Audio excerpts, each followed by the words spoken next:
سوره شمس. بسم الله الرحمن الرحیم. به نام الله که بخشاینده و با رحمت است.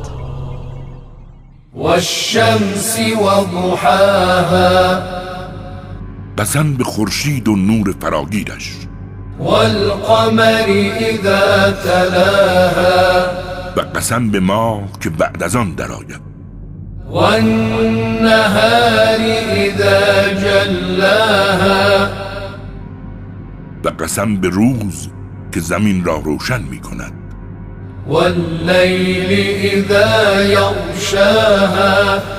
و قسم به شب که زمین را می پوشاند. والسماء وما بناها. و قسم به آسمان و کسی که آن را برافراشت. والارض وما طحاها. و قسم به زمین و کسی که آن را بگستراند. ونفس وما سواها. و قسم به نفس و آن کس که او را ساخته و پرداخته کرد. فألهمها فجورها وتقواها. و شر و خیرش را به او الهام کرد. قد افلح من زکاها. بیشک هر کس نفس خود را پاک کرد رستگار گردید. وقد خاب من دساها.